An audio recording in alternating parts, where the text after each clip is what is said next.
আমার নাম শহীদ উদ্দিন চৌধুরী অ্যানি। উদ্দিনে রস্বীকার দীর্ঘিকার হবে মাননীয় স্পিকার।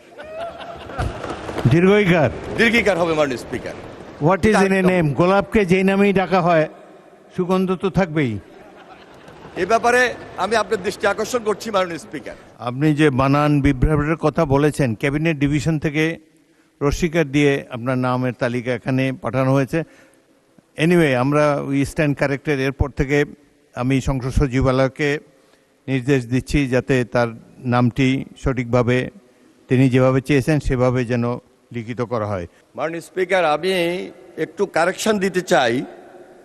প্রথমত আমরা লক্ষ্য করছি যে যেই মাননীয় সংসদ সদস্য প্রশ্নটি উত্থাপন করেন সংসদের রেওয়াজ অনুযায়ী বলতে হবে যে তারকা চিহ্নিত প্রশ্নটি আমি উত্থাপন করলাম। পুরা প্রশ্ন যদি আমি পড়ি তাহলে কিন্তু অনেক সময় লেগে যায়। সুতরাং আমি আপনার দৃষ্টি আকর্ষণ করছি এই ব্যাপারে রেওয়াজ অনুযায়ী একটা কারেকশন দিবেন মাননীয় স্পিকার।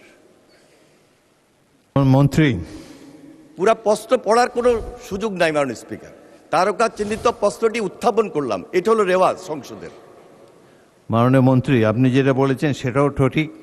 অনেক সংসদে আমি দেখেছি প্রশ্নকারী সদস্য দাঁড়িয়ে শুধু বলেন তারকা চিহ্নিত প্রশ্ন 130, দ্যাটস এনাফ। জি, তবে তিনি চাইলে 2 লাইনের প্রশ্ন তার নির্বাচনী এলাকার জনগণও শুনছে, সেই জন্য তাকে সুযোগ দেওয়া যায়। সময় কিন্তু অনেক সাশ্রয়। আপনি উত্তর মাননীয় দেন। স্পিকার, আরেকটি কারেকশন।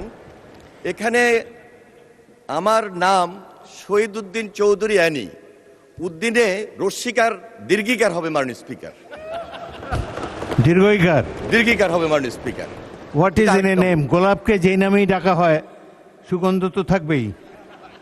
এ ব্যাপারে আমি আপনার দৃষ্টি আকর্ষণ করছি মাননীয় স্পিকার। আপনি উত্তর দেন মাননীয় মন্ত্রী।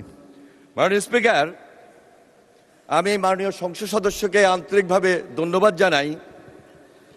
তারকা চিহ্নিত প্রশ্নের উত্তরে শহীদ প্রেসিডেন্ট জিয়াউর রহমানের খাল খনন কর্মসূচির আলোকে বর্তমান সরকার নির্বাচনী ইশতেহার অনুযায়ী দেশব্যাপী নদী নালা খাল জলাধার খনন ও পুনঃখনন করার কার্যক্রম গ্রহণ করেছে।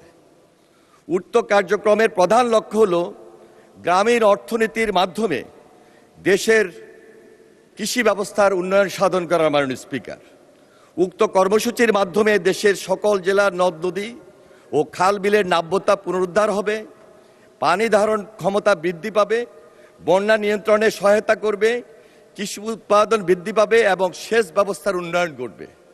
পাশাপাশি জলাবদ্ধতা নিরসন, কর্মসংস্থান সৃষ্টি, মৎস্য সম্পদের বৃদ্ধি এবং নৌ যোগাযোগ ব্যবস্থার সহজীকরণে গুরুত্বপূর্ণ ভূমিকা রাখবে। পরিবেশের ভারসাম্য রক্ষার মাধ্যমেও এই কর্মসূচি সামগ্রিকভাবে ইতিবাচক প্রভাব ফেলবে। মাননীয় স্পিকার, এছাড়াও ভূগর্ভস্থ পানির পরিমাণ বৃদ্ধির মাধ্যমে ভূগর্ভস্থ পানির উপর নির্ভরতা হ্রাস পাবে।